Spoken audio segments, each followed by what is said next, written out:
2010, when all roads led to Nairobi.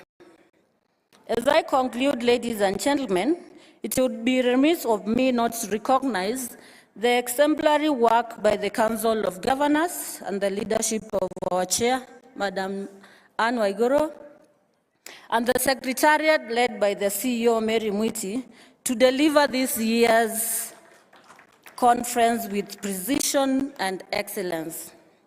Your team spirit is laudable. I singularly appreciate His Excellency, the President of the Republic of Kenya, for gracing the occasion yesterday and reiterating the Kenya Kwanza government commitment to devolution. Our governors for being part of the process and committing to ensuring that devolution works. And finally, the Right Honorable Raila Odinga for acceptance to grace this auspicious occasion. Strengthened devolution, stronger Kenya. God bless you all.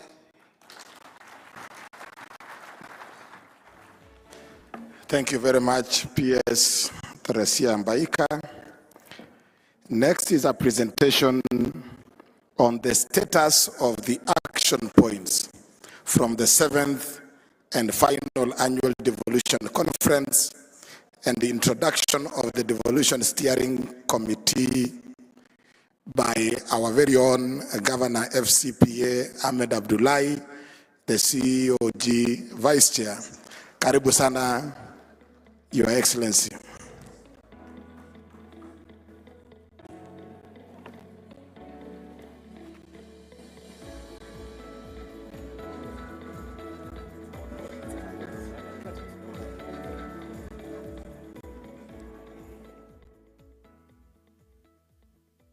Our chief guest for today, the Right Honorable Raila Odinga.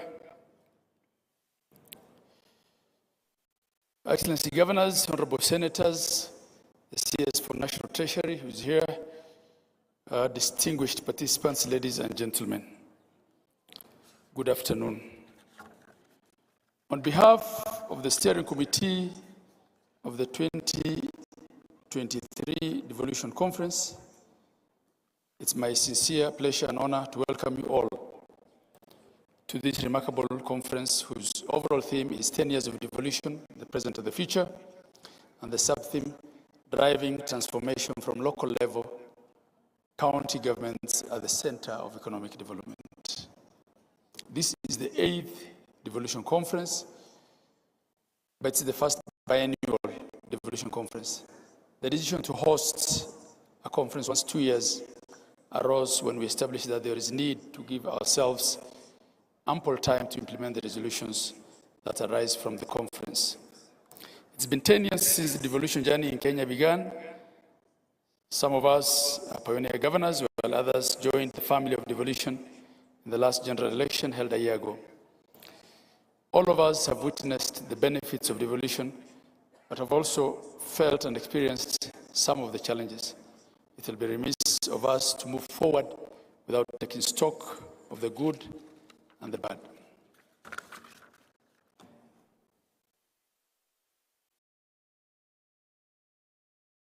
The Right Honorable former Prime Minister, distinguished guests, in 2021, we convened in Makueni County for the 7th and the final annual devolution conference, where the deliberations held culminated in a joint communique containing 33 areas of commitment. I'm happy to report that there has been significant progress in the implementation of all the resolutions made during the conference. I wish to give a highlight of the key areas in the status implementation, just capturing the very salient recommendations that were captured in the communique, because it will be impractical to go through all the 33 of them.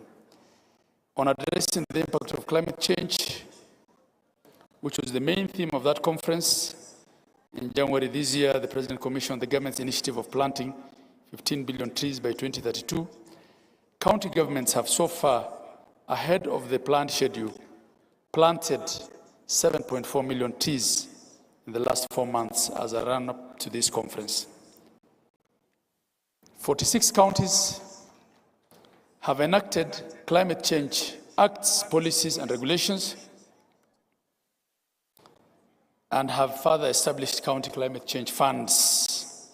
All the 47 counties have established and designated offices for climate change units. On environment and specifically tree growing, the Council, with the support of the UNDP, has developed a model policy and bill on tree growing to enable counties create a conducive policy and legal framework for forestry. On agriculture, both levels of governments have taken measures to reduce the cost of agricultural inputs and promote efficient land use tenure and strengthen food security. In addition, dryland agriculture and livestock development has not been left behind. In order to increase investment in the arid and semi-arid areas of south, both levels of governments have co-created the Horn of Africa de-risking, inclusion and value enhancement drive initiative for pastoralist economies.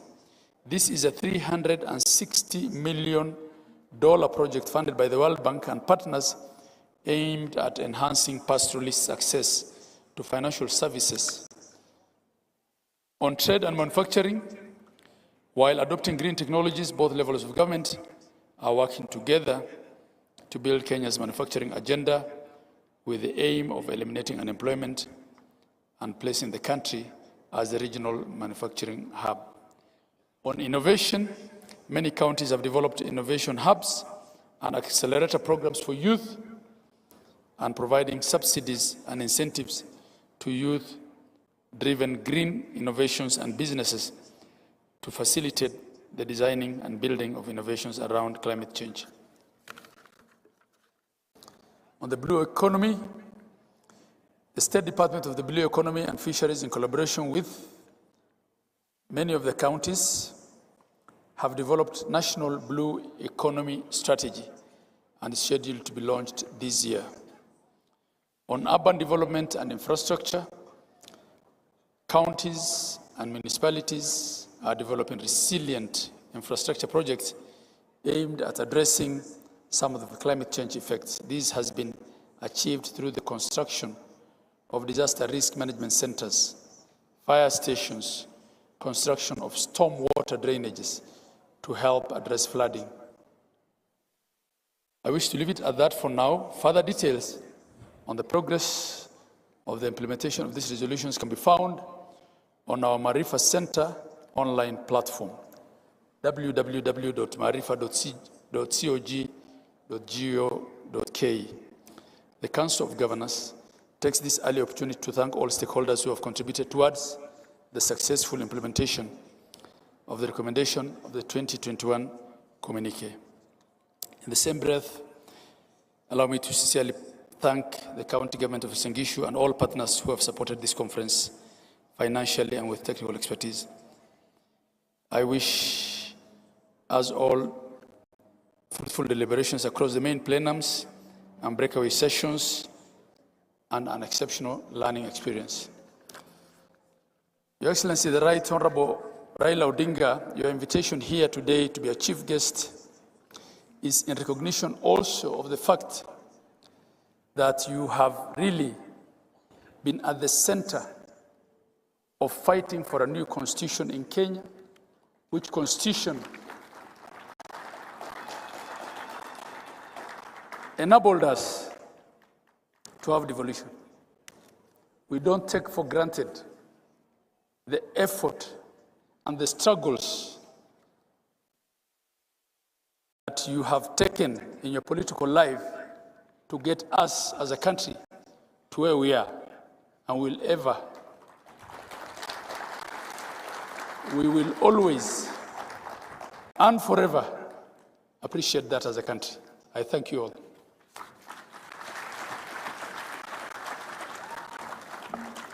Another round of applause for our Vice Chair. The steering committee, we really want to appreciate. Can we have all the steering committee members to stand? just be upstanding for us to appreciate. The steering committee members that were led by the vice chair, the steering committee members.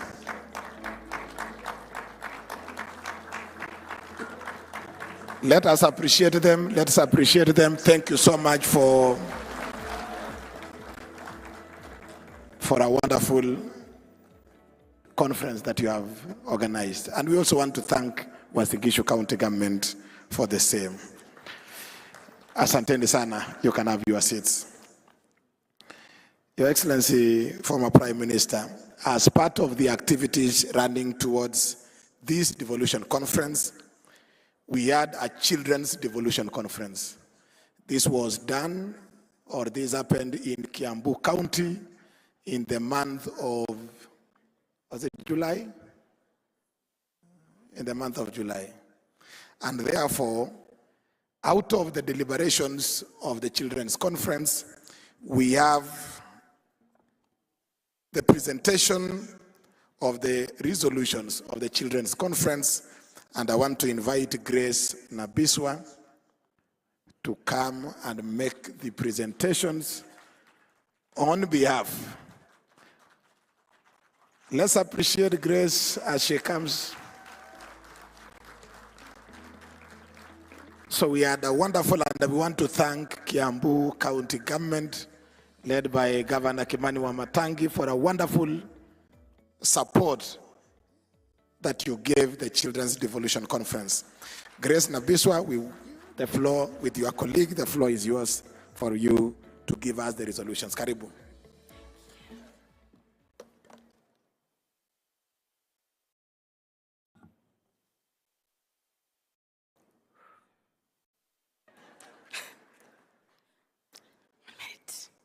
Yes, the Right Honorable former Prime Minister, Honorable Raila Odinga, Excellency Governors, distinguished ladies and gentlemen, good afternoon. My name is Grace Nabiswa Nafula from Moi Girls High School, Eldoret. I am the school captain there. I am also the Deputy Governor for the Children Devolution Conference 2023. And besides me is my governor and the children's governor for the Devolution Conference 2023 from Kedoa Special School for the Deaf. Yes. So we are here to present the children's communique for the Devolution Conference 2023. We, the children drawn from 47 counties, gathered for the Children's Devolution Conference 2023 from the 3rd to the 7th July at M-Pesa Foundation Academy in Kiambu. More united than ever in our determination to have our voices heard in the leadership and governance of the country and set the course for a better future for all children in Kenya. Appreciating the efforts of the national government and county government in improving the lives and ensuring we enjoy our rights as stated in the Constitution of Kenya and other international laws and statuses, in particular the United Nations Convention on the Rights of the Child, UNCRC. Recalling all previous children's devolution conferences and pronouncements in relation to children's issues, as well as the vision of the Children Act 2022. Noting the need for government and non-governmental stakeholders to make progress to ensure inclusive and equitable quality education, including vocational education and promoting lifelong learning opportunities for all resilient, just, and prospering societies. Deeply concerned by the alarming cases of harmful cultural practices and teenage pregnancies leading to the dropping out of young girls from school. Firmly denouncing all forms of violence against children, be they physical, emotional, sexual, economical, social, cultural, or otherwise. Stressing the need for a robust multi-stakeholder engagement on the implementation of child protection strategies for sustainable development agenda in the country. This will include consolidating efforts, resources, and mainstreaming of child protection agenda in national and county development plans. Accordingly, we call upon both the national government and county governments to take the following concrete steps. On devolution and children's rights, review all laws and policy to ensure universal access to children's rights, leaving no one behind, especially teenage girls who fall pregnant while in school. Establish a Children's Council of Governors comprising of children governors for each of the 47 counties. Provide professional counselors in every school to ensure mental well-being of both the learners and the teachers. Additionally, provide medical cover for the learners in primary schools as it is in the case for learners in secondary schools. Review the Public Finance Management Act 2012, Section 137(1), to provide for children's representation in the County Budget and Economic Forum, CBEF. Replicate the school feeding programs in Mombasa and Nairobi across all counties to ensure access to school by all the learners. Ensure advocacy on safety and security of children living in conflict-prone settings so that they enjoy their rights such as access to safe and quality education and healthcare services. Guarantee access to justice for all children and expedition of cases in the justice system involving children. We further call upon justice actors to ensure strengthening of accountability mechanisms to bring perpetrators of violence against children to justice. On child participation in governance, sensitize and popularize the Kenya's Children Assembly as a platform of airing and sharing children's views. Organize sensitization forums for the children on the Children's Act 2020 so that we can understand our rights and obligations. Engage children in charitable children's institutions before the next Children Devolution Conference and share a plan on where children with no families will be placed. On inclusivity for all children, through the relevant ministries, develop legal framework to obligate governments to provide accessible infrastructure and services to ensure friendliness of facilities and services to children with disabilities. Provide essential personalized services and up-to-date equipment and materials for the learners with disabilities to realize their right to education. This includes, but not limited to, talking calculators, braille machines, walking sticks, wheelchairs, among others. On talent development, devolve the Talanta Hela program to all counties to support talent development. Further, the national government to provide equipment and facilities for children talent development at the local level.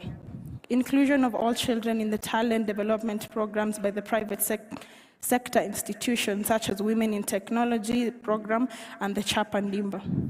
On environment and climate change, we reiterate our commitment to protecting the environment and call upon everyone to take personal responsibility in the mitigation of the effects of climate change. We call upon the national and the county governments to involve children and invest in renewable energies, green and blue economies, as well as other modern energy technologies such as electric vehicles and bicycles.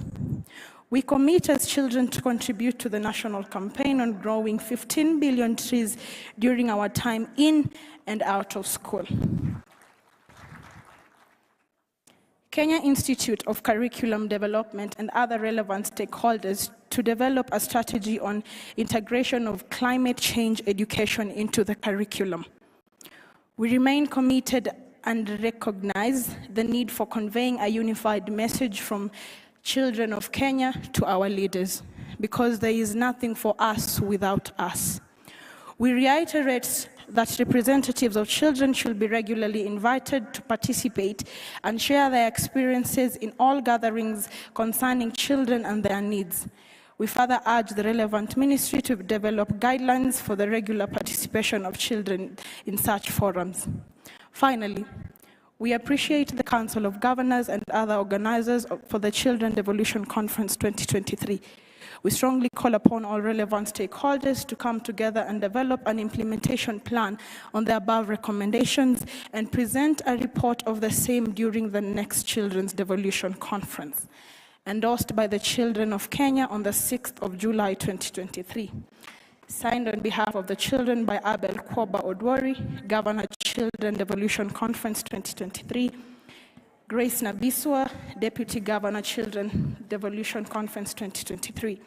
Received on behalf of the national government by Dr. Belio Kipsang, CBS Principal Secretary, State Department of Basic Education, Ministry of Education, and His Excellency Mutai Kahiga, EGH, Governor, Nyeri County Education Committee, Councils of Governors. I now hand over the communique to the Chair of the Council of Governors, Her Excellency Anne Waiguru.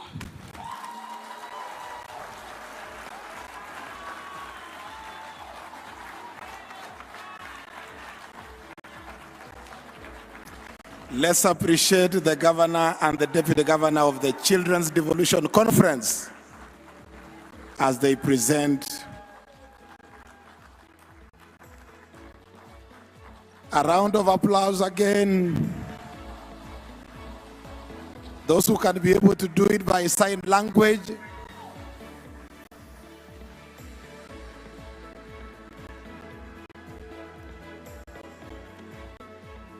Thank you very much.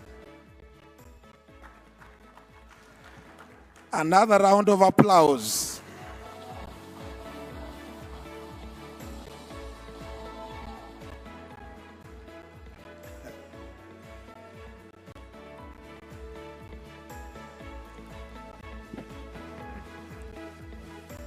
Let them have the opportunity to shake the hand of the chief guest.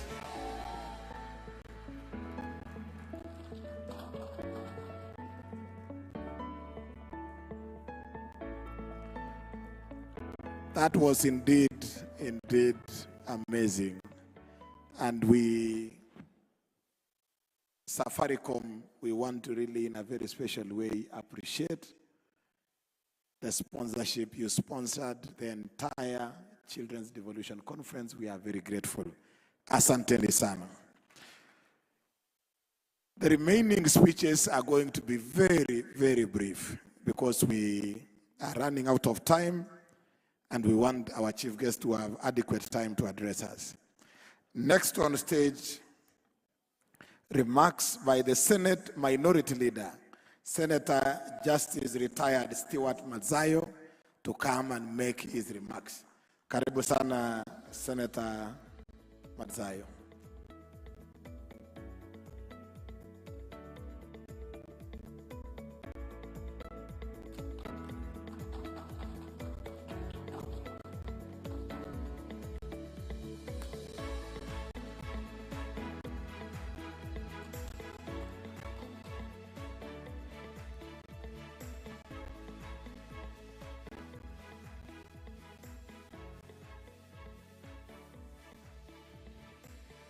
Our chief guest for today, the Right Honorable Prime Minister Raila Odinga,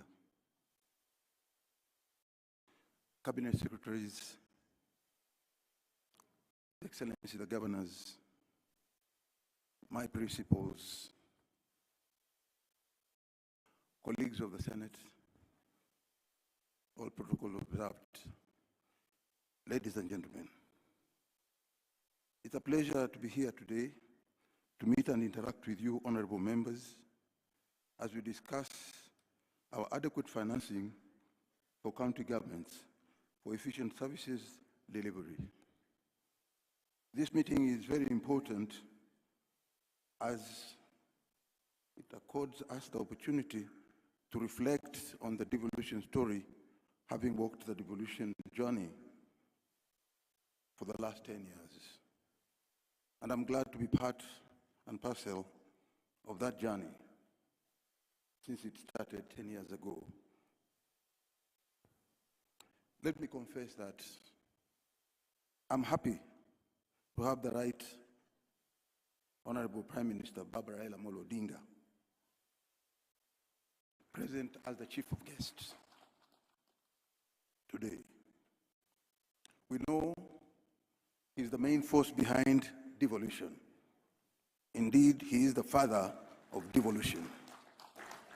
We owe him a great deal for advocating tirelessly despite facing pushbacks along the way. The last 10 years of devolution have had their fair share of successes and challenges. I'm, however, concerned by the low rate of absorption of these funds to develop for development purposes. We are all called as leaders to do a better job for our people. And this must, at all times, be our guiding philosophy.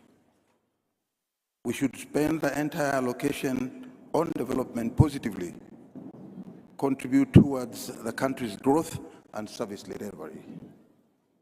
Although devolution has brought some success in bringing government closer to Kenyan citizens and advancing development, evidence shows that corruption is a major challenge affecting most county governments. It is indeed my humble appeal that we should expose corruption and fight it out. In conclusion, I want to emphasize that the spirit of devolution in Kenya is not about two levels of competing, but complementing each other for efficient and effective service delivery to the citizens. I urge my colleagues at the Senate not to abrogate their oversight duty in holding the county governments accountable. I thank you.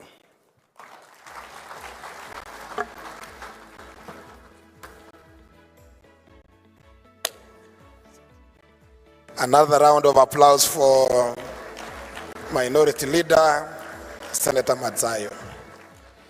Next, remarks by National Assembly Majority Leader, Honorable Kimani Ichung'wah, and on his behalf, the remarks will be made by the Deputy Majority Leader, Owen Baya.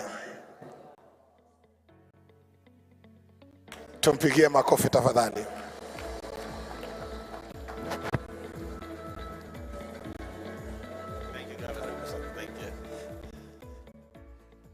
The Right Honorable Raila Odinga, distinguished guests, excellent governors, county officials, fellow citizens, ladies and gentlemen, good afternoon. As we gather here today to commemorate a decade of devolution under the theme 10 years of devolution, the present and the future, driving transformation from the local level, we stand at a critical juncture in our nation's journey. Devolution has been a cornerstone of our efforts to bring governance closer to the people, empower our counties, and catalyze economic growth from the grassroots up, that is, bottom up. It has enabled the circulation of resources and funds at the local level, leading to improved infrastructure, enhanced livelihoods, and the realization of a brighter future for all Kenyans. Ladies and gentlemen, this conference takes place at a pivotal moment as we gather here today. For the first time in 10 years of devolution, the national government has disbursed all funds due to counties before the closure of the financial year. This speaks volumes of the commitment of the national government to the growth and development of our counties. With this significant stride, county governors are now better equipped than ever to deliver essential services to the people of Kenya. This achievement underscores the national government's dedication to the welfare of all Kenyans and sets the stage for tangible progress at the grassroots. However, this is also a moment that demands greater accountability and transparency from our county leaders. It is imperative that county governors understand that this moment is not an opportunity for mismanagement of public funds or personal enrichment. It is a moment to channel resources towards the development of our regions and the empowerment of our citizens. This is not a time for the construction of opulent mansions or the establishment of personal fiefdoms. Instead, it is a time for governors to uphold the trust that the people have placed in them, to prioritize the needs of their constituents, and to serve with integrity and purpose. Ladies and gentlemen and fellow delegates, while the national government has shown its commitment to empowering counties, we must also address the need for a balanced system of checks and balances at the local level. Just as our national parliament operates independently from the executive branch with its own budget, it is time to extend a similar level of independence to our county assemblies. The initiative to grant county assemblies financial autonomy is a vital step towards strengthening their oversight role and ensuring that they can fulfill their mandate without fear or favor. By granting county assemblies financial independence, we empower them to exercise their oversight functions in a robust and impartial manner. This independence will enable them to hold the county executives accountable for their actions without succumbing to undue pressure or intimidation. It will also foster an environment where transparent governance thrives, where accountability is upheld, and where the people's interests are truly served. Ladies and gentlemen, even as we celebrate our achievements, we must confront the shadows that dim our progress. It is with a sense of urgency and responsibility that we must address the issues of stalled projects and underutilized county projects. Billions of shillings have been poured into initiatives that should have propelled our counties towards prosperity, only to find that these projects are abandoned, incomplete, or worse yet, vandalized because we have a change of a governor. This is a stark reminder that we cannot rest our laurels. We must take action to rectify these shortcomings. The 2021-2022 audit report by the Auditor General paints a concerning picture. We have seen counties spend significant sums of taxpayers' money on projects that lie dormant, lacking the transformative impact they are designed to deliver. These resources could have been directed towards initiatives that truly uplift the lives of our people and drive holistic development. This situation, ladies and gentlemen, is untenable and calls for a collective effort to reverse the tide of waste and management. Further, the scourge of divisive and personalized politics casts a dark cloud over our development endeavors. The rise of white elephant projects, coupled with the unfortunate practice of abandoning projects due to changing political leadership, serves as a painful reminder of how personal agendas can outweigh the needs of our citizens. We must acknowledge that these actions undermine the very essence of a devolution, the essence that places our counties at the heart of economic growth and empowerment. Let us be clear, it is not about who initiated these projects, but about the impact they can have on the lives of our people. We owe it to ourselves and to future generations to rise above partisan politics and prioritize the common good. It is not bad politics. It is a disservice to our citizens to abandon ongoing projects and embark on new ones that might serve as mere tokens of political ambition. The sight of incomplete projects scattered across our nation serves as a stark reminder of our failure to deliver on our promises. We must find a way to harness the collective energy and expertise of leaders from all corners of the nation. I therefore implore all county leaders to embrace continuity and strive to complete projects that were initiated before their tenure.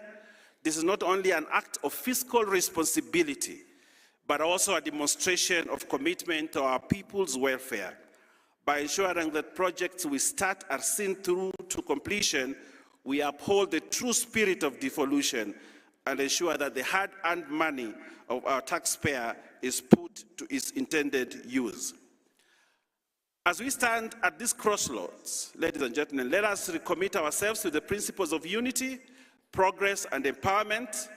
Let us transcend the barriers of political divides and be remembered as leaders who put the needs of our people first. Lastly, Let us honor the spirit of devolution by completing projects that have the potential to transform lives, and in doing so, safeguard the vision and integrity of this noble endeavor. Thank you, and may we all work together to realize the full potential of devolution for the betterment of every Kenyan. Thank you very much. God bless you. Another round of applause for the Deputy Majority Leader. On behalf of the Speaker, Amason Jeffa Kingi, Speaker of the Senate, we have Senator Veronica Maina, member of the Speaker's panel, to make the remarks on behalf of the Speaker of the Senate. Karibu sana, Senator Veronica Maina.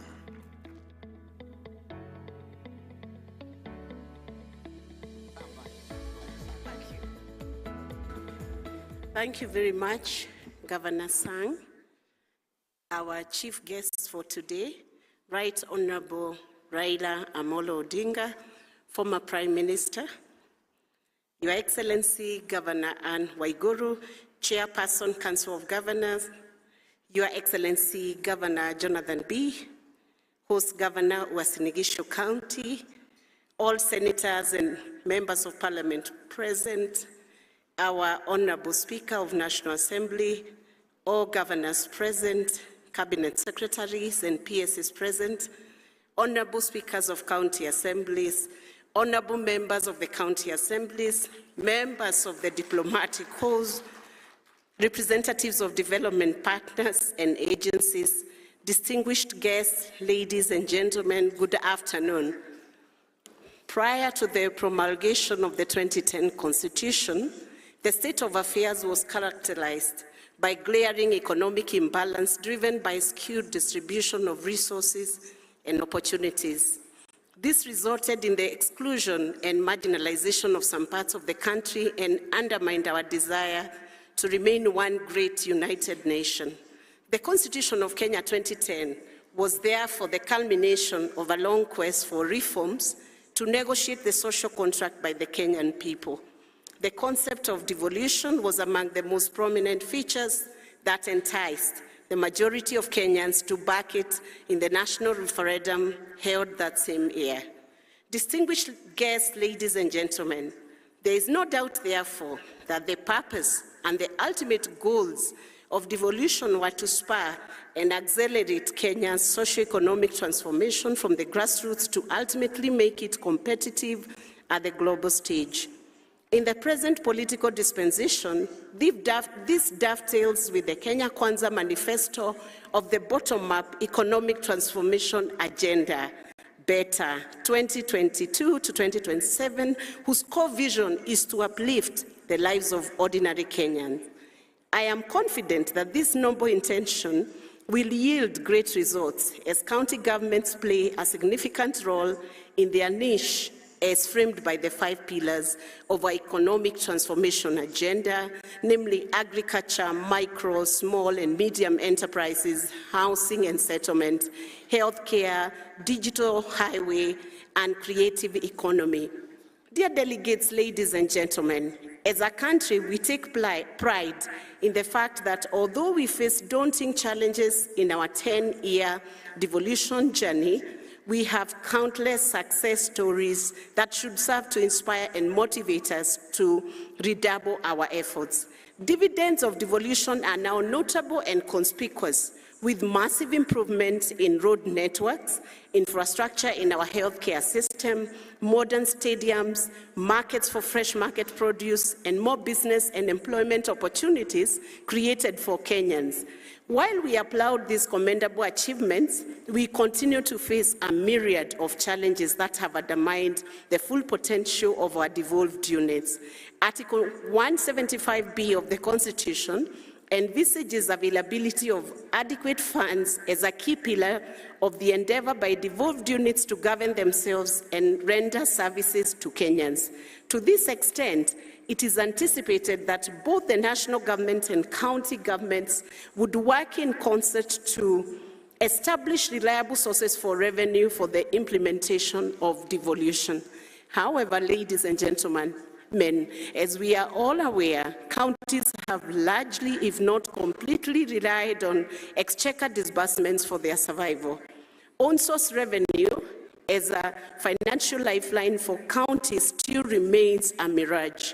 Yet, it is on-source revenue that promises to guarantee the ultimate financial liberty and autonomy that devolved units so much crave for, and which are all certain would make devolution sustainable. This is the scenario we should now confront and seek to change. We need a paradigm shift in the way we perceive funding models for the counties and the role of on-source revenue in attainment of the goals and objectives of devolution. As the sub-theme of today's engagement in this conference outlines, namely resourcing devolution for service delivery, we must now boldly interrogate the approaches deployed in the last 1 decade in financing our devolved sectors and be ready to embrace new ones that guarantee sustainability and adequacy. The next phase of devolution should accord itself the target of transforming on-source revenue to be the primary artery for county financing and exchequer funding, the secondary one. In my view, this is what should now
recognition that we did yesterday. I think yesterday we already recognized all the participants that are here.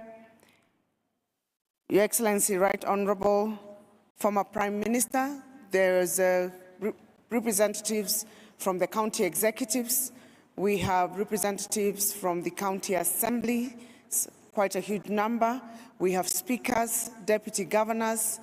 We have from the national government cabinet secretaries and principal secretaries.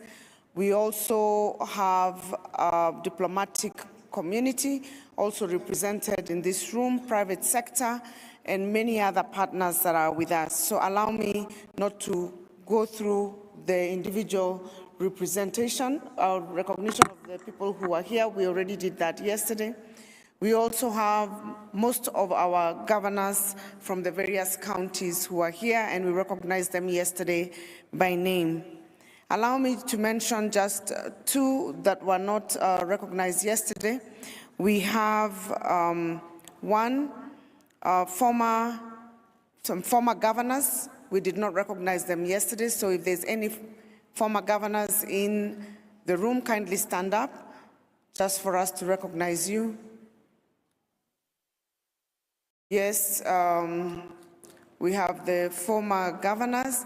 I would like to recognize two former chairs of the Council of Governors, Governor Wycliffe Oparanya, Governor for Kakamega, former Governor of Kakamega, and Governor Isaac Ruto, also former Governor of Bomet and was also chair of the council. We have former Governor Mwangi wa Iria from Murang'a, who was also former vice chair of the Council of Governors. On behalf of the Council of Governors, I take this opportunity to welcome you, Right Honorable Raila Odinga, former Prime Minister of the Republic of Kenya, to the Devolution Conference 2023. As a council, we are honored and truly privileged by your presence here this second day of the conference. Your Excellency, Right Honorable, this year our discussions are guided by the theme, 10 years of devolution, the present and the future. And the sub-theme is driving transformation from the local level, county governments as the center of economic development. County governments are now 10 years old. The discourse in this conference will revolve around Kenya's devolution journey since 2013, the ups and downs, the slips and the skips, the challenges and the triumphs. These 3 days in Eldoret are days of reflection. At the close of the conference tomorrow, the co-chairs of the Devolution Conference will read out a communiqué that will contain practical and measurable resolutions meant to guide the policy, legislative, and administrative environment for the devolved system of governance to operate for the next decade. On behalf of all county governments, we are honored to host the President. We were honored to host the President yesterday and his deputy, who will come tomorrow, and the Right Honorable former Prime Minister, Cabinet Secretaries, the Speakers and Members of Parliament, Ambassadors and High Commissioners, Chief Executive Officers of multinational corporations, and many more distinguished guests. I acknowledge and appreciate that the drafters of the overall program and the breakaway session programs align them to the President's bottom-up economic transformation agenda. The overall plenum sessions focus on performance management for quality and sustainable service delivery, digitalization of services, financing of county governments, good governance practices, and affirmative action. The breakaway sessions sub-themes are carefully crafted around the following sectors: agriculture with a lens on food security, health with a specific focus on primary health care and integration of technology in health services, 3, housing, 4, trade, 5, sustainable natural resource management, 6, blue economy, and 7, youth empowerment. Distinguished guests, in my remarks yesterday, I stated that in this third cycle of devolution, and moving forward, we are placing special focus on delivering accessible, available, and quality services to all Kenyans.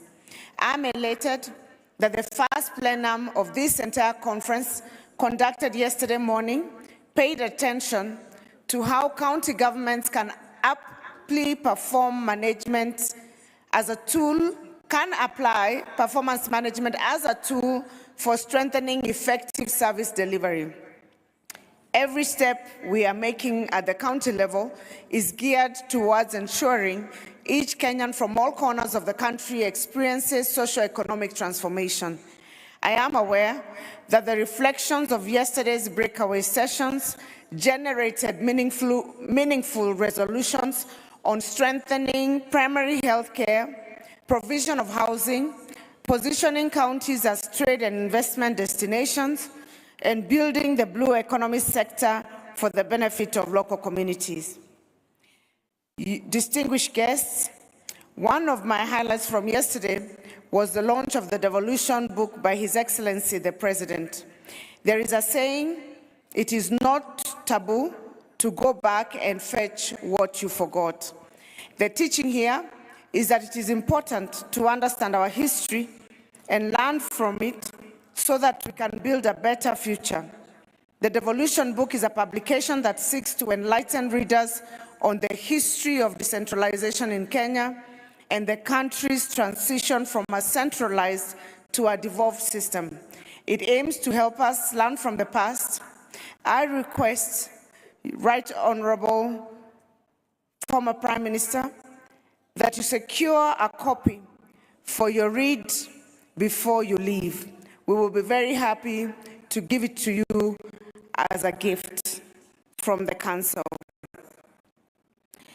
I am very happy that the sessions held this morning focused on two issues that are dear to us: leveraging on digitalization to spur economic development and financing of county governments.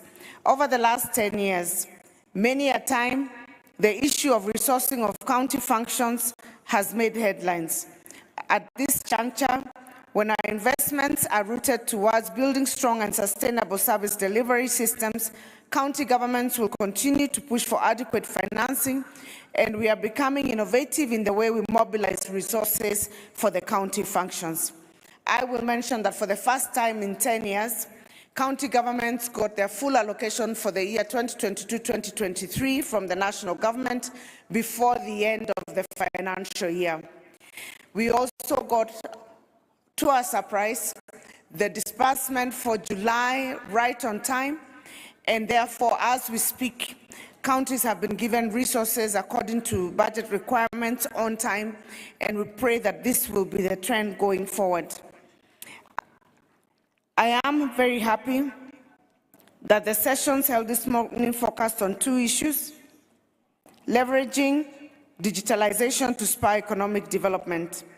And many speakers have mentioned the issue of increasing on-source revenue, and most counties are already implementing this. In the first day, we signed an MOU with Safaricom, on which over 20 counties are already shown an interest to improve their revenue collection. The next 1.5 days is looking exciting. We all anticipate a good discussion in the sector sessions this afternoon. These sessions will focus on food security, pathways to a green economy, youth empowerment, and technology in the health services. Right Honorable ladies and gentlemen, as I conclude, let me congratulate all the recipients of Devolution Warrior Awards at yesternight's gala dinner. I am aware that two of my former colleagues received recognition for their commitment and outstanding service to Devolution, and I take this opportunity to thank them for their wonderful contributions to making Devolution work. They were Professor Kivuta Kibwana and former Governor of Makueni and former Chairperson Governor Isaac Ruto, former Governor of Bomet, were awarded as Devolution champions yesternight. To all the recipients of the awards, continue to be Devolution champions. We appreciate you. And as we continue to implement devolution, both levels of government need to continue consulting, collaborating, coordinating, and cooperating in the performance of our respective functions as assigned by the Constitution.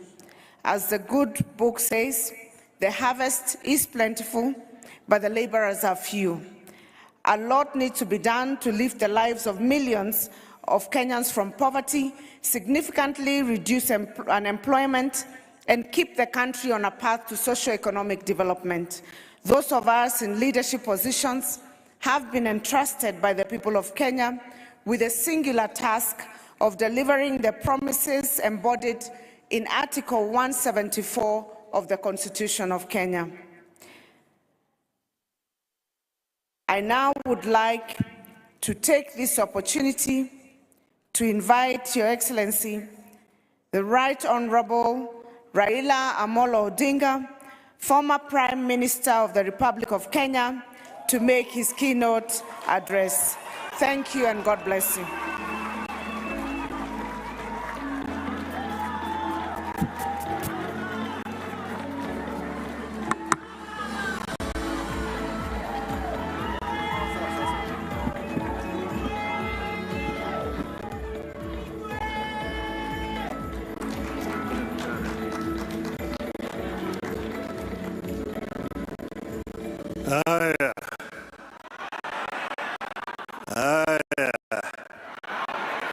Thank you very much. You may be seated.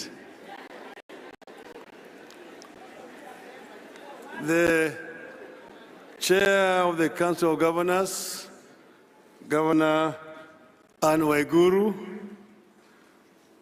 the Deputy, other governors who are here present today, all protocols observed, ladies and gentlemen, hamjambo.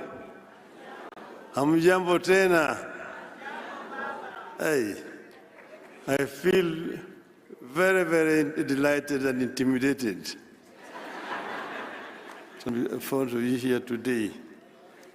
I am happy to come. I was invited to come, and I was reminded that this is the 8th of the summit that we're holding. And I just realized that I have been with you in all the 8 summits that you have held. So I was very happy to come again here today. Now, before I say anything else, I just want to introduce those who have come with me. 2 you have already been introduced. Your immediate former chairman, Governor Wycliffe Ambetsa of Paranya, former Governor Kakamega, and Governor Mwangi Wairia. But I'm also here with the former Minister for Defense, the leader of DNA Party, Honorable Eugene Wamalwa. I'm also here with the chairman of Roots Party, Professor George Wajakoya.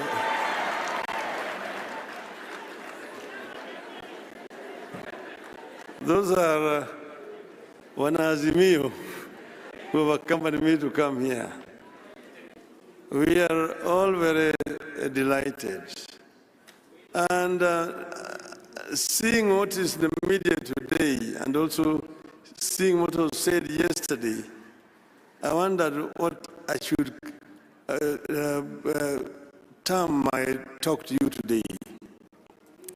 I looked at all the messages were given yesterday, and I said, maybe, Swahili say that nyani haoni kundule. That means that the baboon does not see his back or his buttocks. So when the baboons are up on the tree, the one which is lower down looks at the one which is higher up and saying, ngef, ngef. And laughs at the other one, saying that his buttocks are red. And he does not know that his buttocks are also red. This is what I saw yesterday. And maybe when I talk, you would realize what I mean.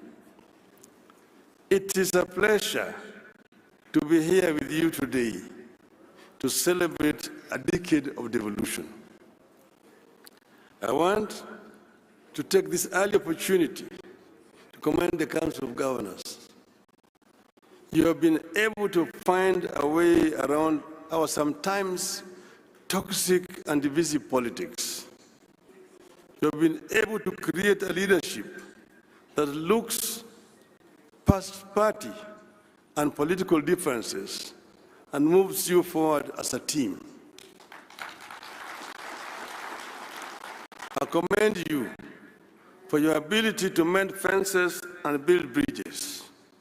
I want to encourage you to continue on this path of consensus building, mutual respect, and decorum. 10 years into devolution, Kenya is a much transformed landscape with an amazing opportunity for rural economic revival and transformation. There is now economic life in rural areas. Some previously dead towns and market centers are beaming with the life after devolution. The prospect of Kenyans taking charge of their destiny and driving their own development is alive today because of devolution. A new middle class, whose members have not stepped into any major city in Kenya, is rising in the villages across Kenya, thanks to devolution. Devolution's success is a success story. It's a testimony to what we can achieve as a nation when we decide to pursue big dreams, no matter how daunting the obstacles may seem. As a country, we must congratulate ourselves for having endorsed devolution 13 years ago. And we must always remember it was not an easy victory. When we first unveiled devolution as a campaign platform in 2007 election, the proponents, including yours truly, were vilified and accused of planning to break Kenya up. We stood our ground and pushed devolution into every political conversation in Kenya, and we won.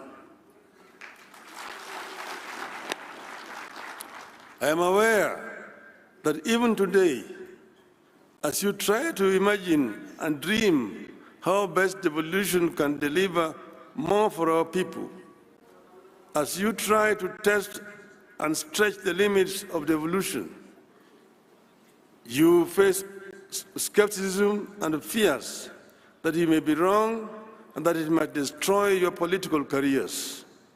My advice is that you dream on and soldier on. And I know that anybody who decides to go and run as a governor is himself already convinced that devolution can work. And I encourage you to remember the words of President Franklin Roosevelt. I quote, "The only limit to our realization of tomorrow will be our doubts of today. Let us move forward with a strong and active faith," unquote. Devolution continues to have doubters, but devolution can no longer be a loser without the nation losing. Excellencies, at this forum, I have the warm feeling of a person among friends who think alike and have the same goals and aspirations. As far as devolution goes, my aspirations and those of the governors are aligned. We may have differed here and there about the management of our affairs at both the national and county levels. But when it comes to devolution, I believe our differences are only as to the method of attaining a goal. There has never been, and there shall never be, an argument between us about the goal. We all appreciate devolution. We all want devolution. In some counties, devolution has achieved in 10 years what the national government was never able to achieve in 50 years. We know the challenges facing devolution. For instance, funding remains inadequate and its flow uneven and unpredictable. The controller of budget and central bank need to relook at the law. The County Allocation of Revenue Act, CARA, contains a disbursement schedule. And I was sitting next to the former governor, who is now the Minister for Finance, and I told him exactly the same thing. Therefore, the administrative step of Treasury writing a letter to CBK to release funds should not arise. CBK should implement CARA full stop. Bureaucracy at the Office of the Controller of Budget continues to hold back devolution. There's a worrying clash of vision and responsibility between county chief executives and the members of county assemblies. As the first port of call across the villages, MCAs have real concerns like remuneration and facilitation that ought to be addressed. That ought to be addressed in the interest of harmonious working relationship with the county dream bearers who are the governors. And you see the Nyani Aoni Kundule. Across the 47 counties, the wage bill has become uncontrollable and continues to eat into what should go into the development. Even more worrying is the continuing duplication of functions. More money continues to be spent at Afya House, Kilim House, and Maji House in Nairobi for the roles that are devolved. Nyani aone kunduli. In the Finance Act 2023, the budget for health has grown by 32 billion shillings at the national level.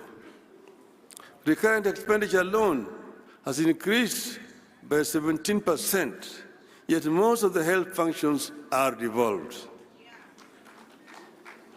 Today, fertilizers are procured and distributed by the national government. Affordable housing is being conceptualized and implemented by the national government. The government wants to build markets and employ community health workers. All these are devolved functions whose money should be released to the counties.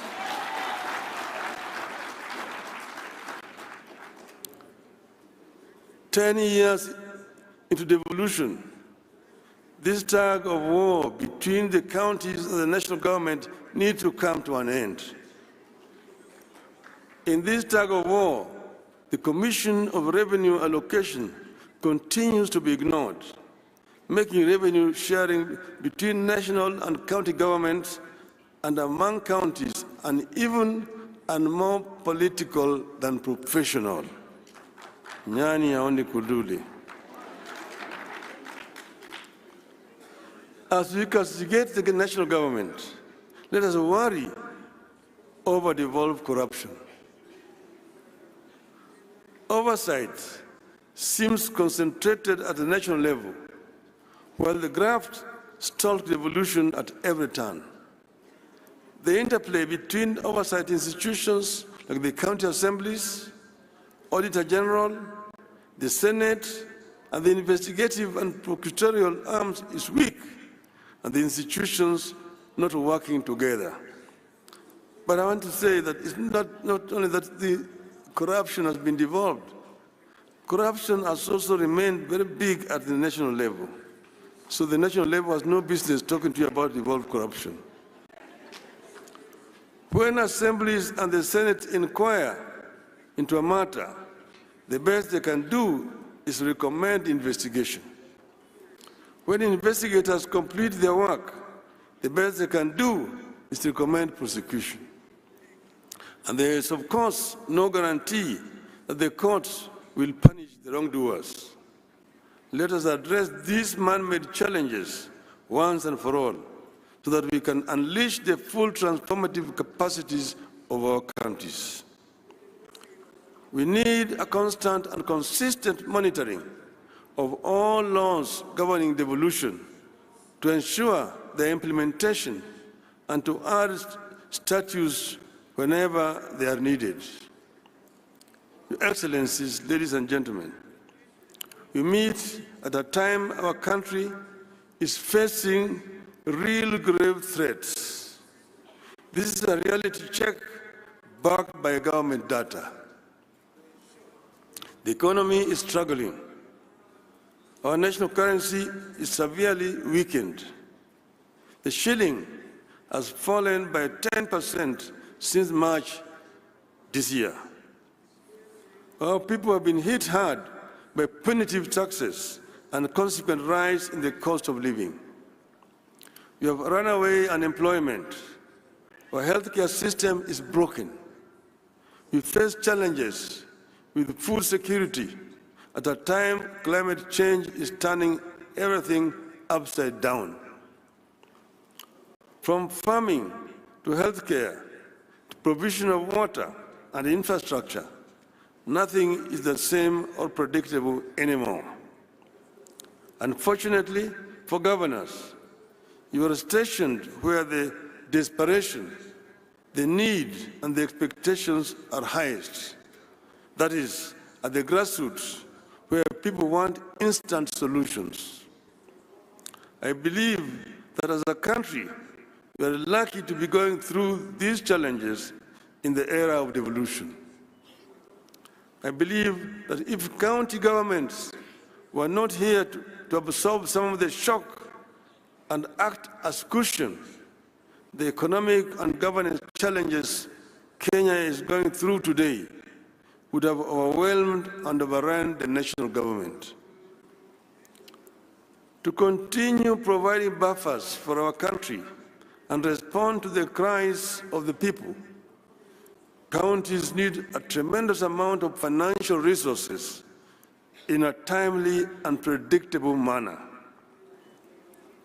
The national government, therefore, needs to understand and appreciate counties as necessary partners in the journey for a successful Kenya.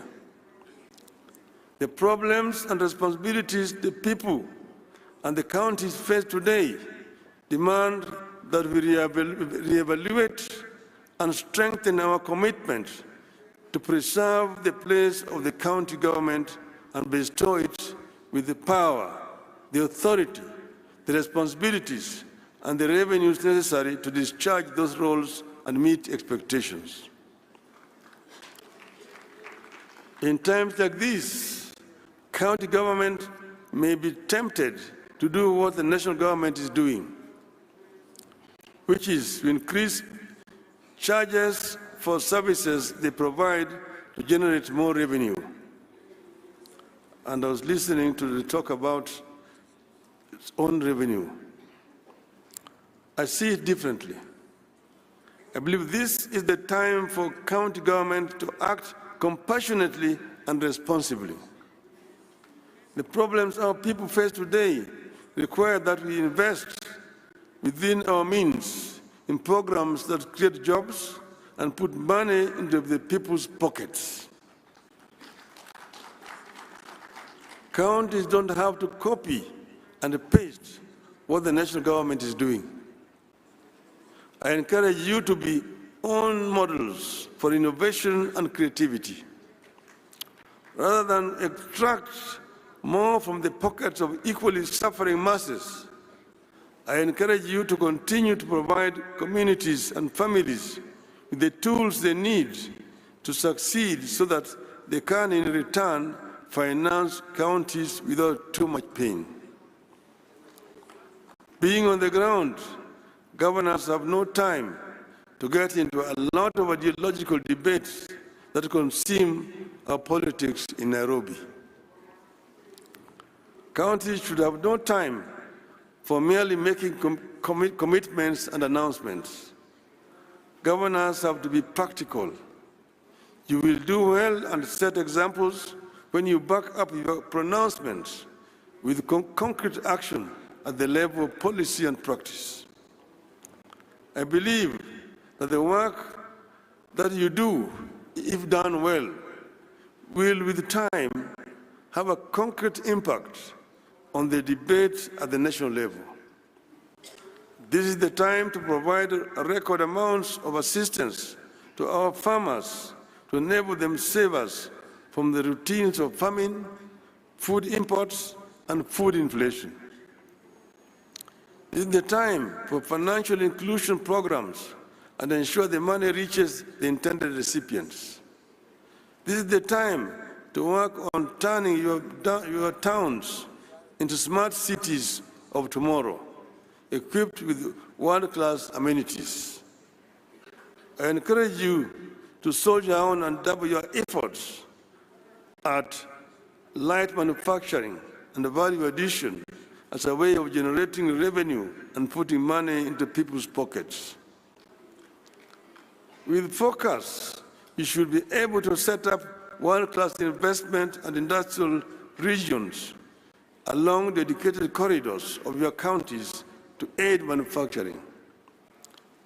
I want to encourage you to particularly promote labor-intensive manufacturing because it puts money into the people's pockets.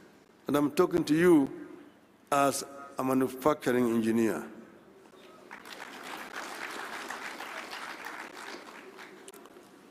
Put focus on building infrastructure, including roads, electricity, and water and farm irrigation. This will yield returns. We have to ensure that our policies are predictable and tax regimes stable. Ease of doing business in your counties must therefore be a prime concern. Investors need the assurance that the rules of engagement are the easiest that can be. Remove bureaucracy.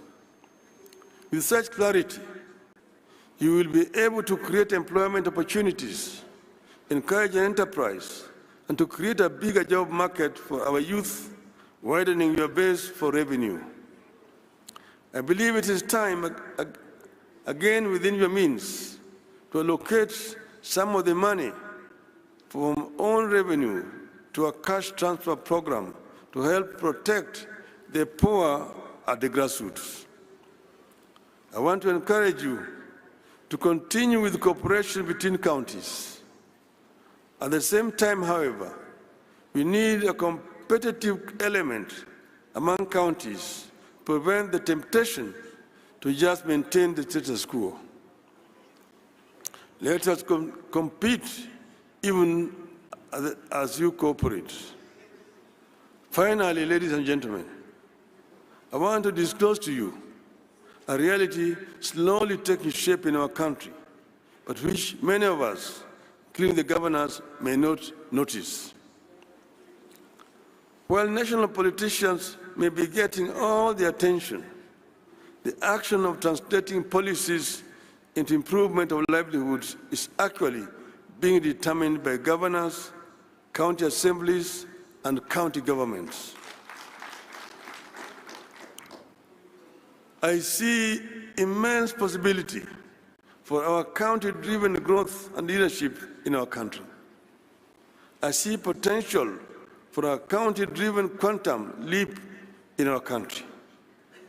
This hidden reality is not limited to one section of our region. The potential is unlimited. Be open to ideas, investments, and innovations. You may just be the team that put the country on the path to a reversible takeoff. I want to conclude by referring to what Governor Jonathan B. said, the host governor, that they are expecting bumper harvest in this region because they did mandamanos in the farms instead of doing the mandamanos on the streets or carrying sufurias. I want to tell him that this katiba that we have is a product of mandamano.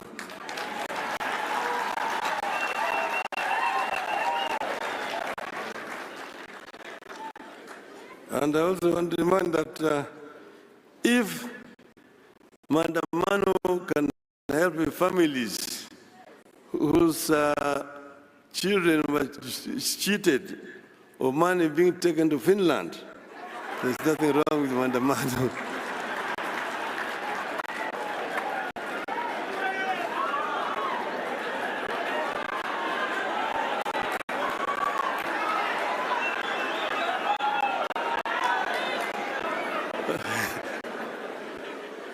What is wrong is police brutality. And finally, you want to tell a rogue ambassador, leave Kenyans alone. If mandamano can lead to a dialogue between Ichungwa and Kalonzo, everything is good with mandamano. Tell the rogue ambassador, Kenya is not the United States. Kenya is not a colony of the United States. Keep your mouth shut when you're here. Otherwise, you will call for your recall back to your country. I thank you, ladies and gentlemen.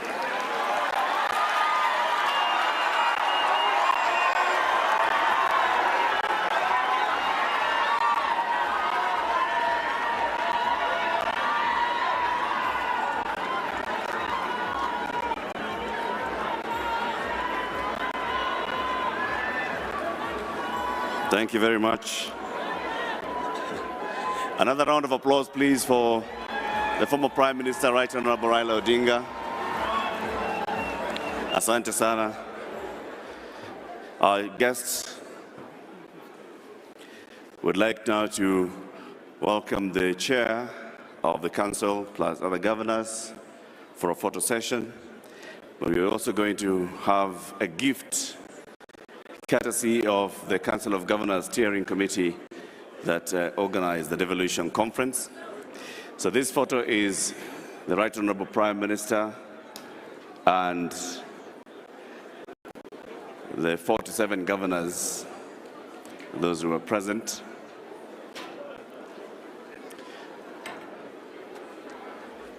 The next photo is going to be the Right Honorable Prime Minister and senators present.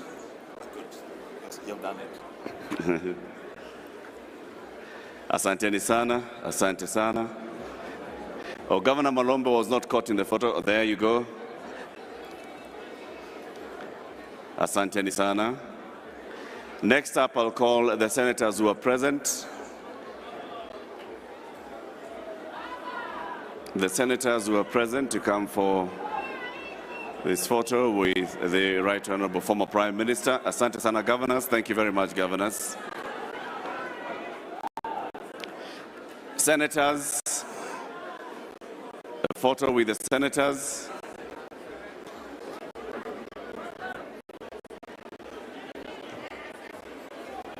A photo with the senators.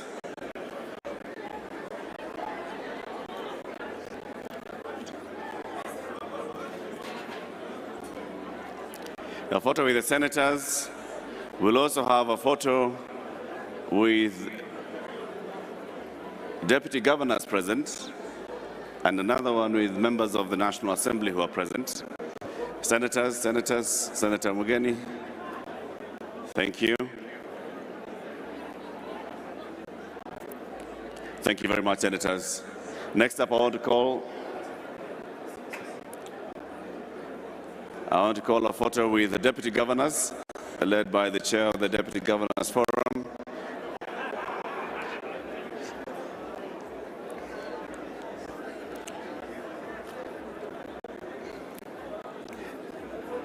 Former Prime Minister Asante Sana. We want to take a photo with the deputy governors present. All the deputy governors present. Photo with the deputy governors present.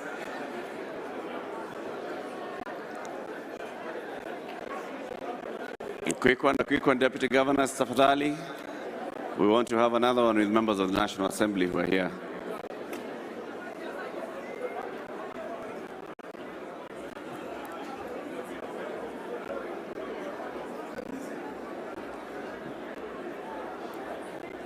Asante, asante.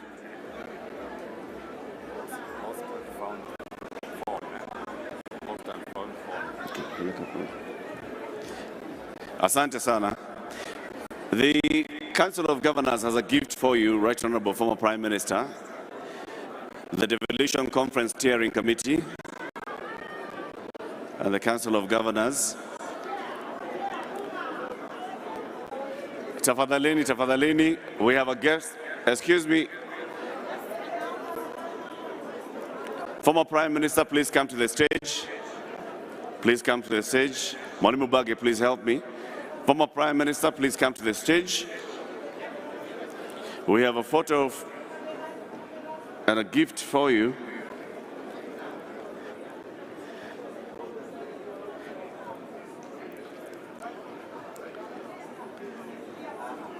This is a gift from the Devolution Conference Steering Committee.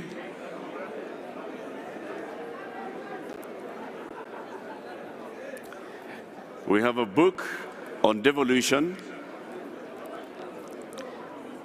Governor Anno Iguru, the chair of the Council of Governors, flanked by the vice chair, who's also the chair of the Devolution Steering Committee.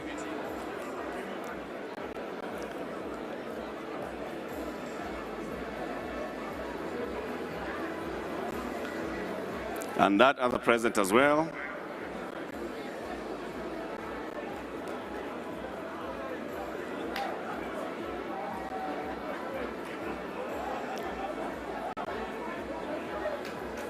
Asante sana.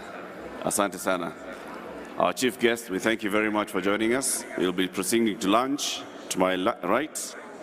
Ladies and gentlemen, our afternoon session begins in an hour's time after lunch. Lunch is served just like yesterday, delegates to the left and guests who have invitation cards to the right. And then we will be convening for our afternoon session, where we have several breakaway sessions. We have several breakaway sessions, 4 breakaway sessions. One breakaway session will be on agriculture, which will be in room number 3.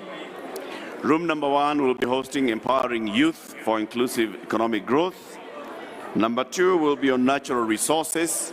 And this main plenary hall will be hosting a breakaway session on health service delivery.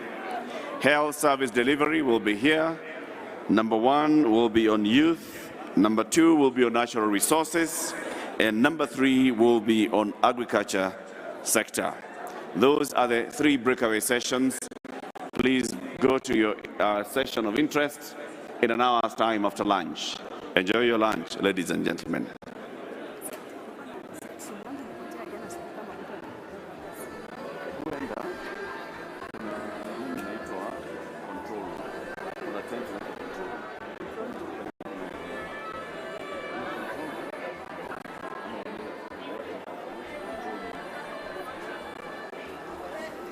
If you have lost any of your valuables, there's a tent written control room, and we'd like you to go there and look for it. If you have found something and you'd like to hand it over as a lost and found, please take it to the control room as well.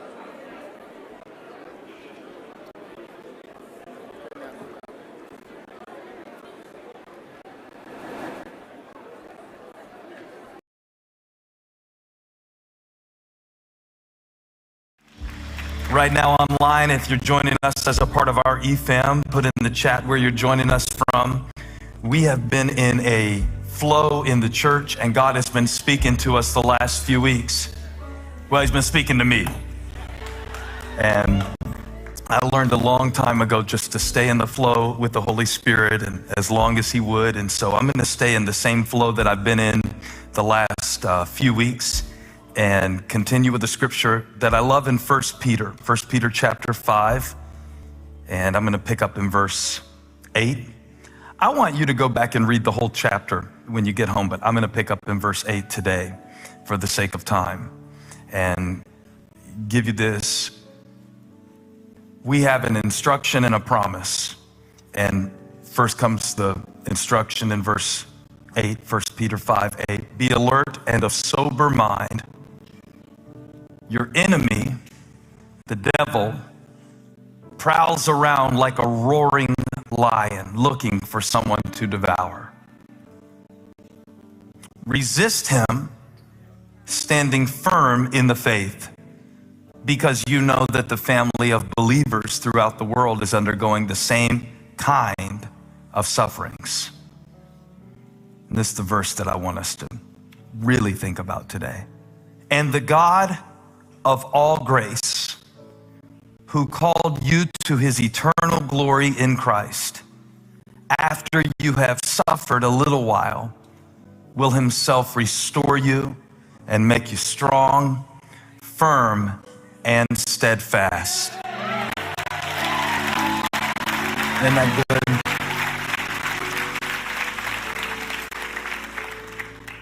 Let's read it again, that verse. And the God of all grace.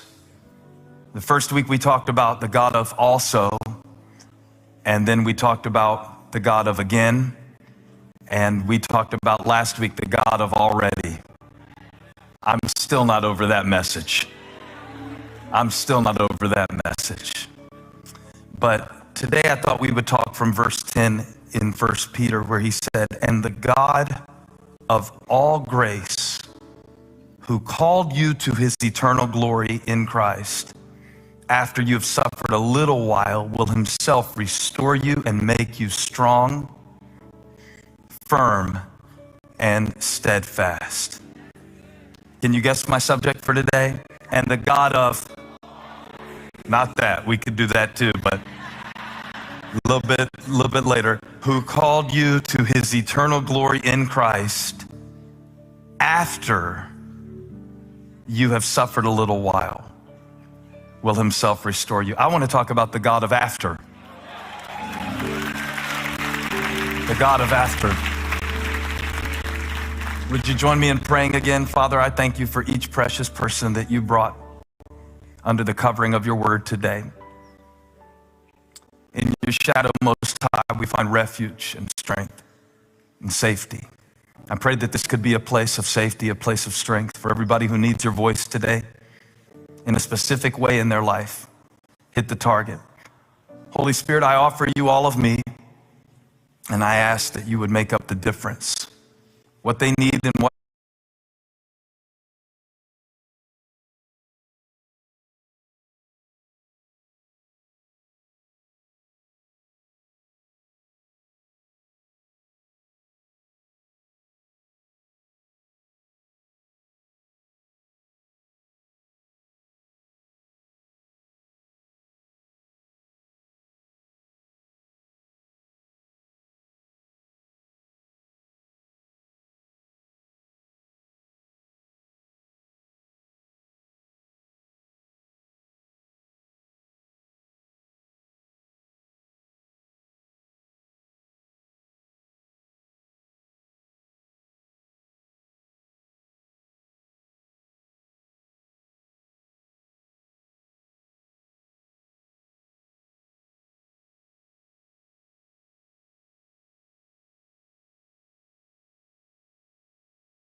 reactive all the time. Every attack that happens to you, you are not ready for. You cannot resist it. There is no readiness where there is no reflection.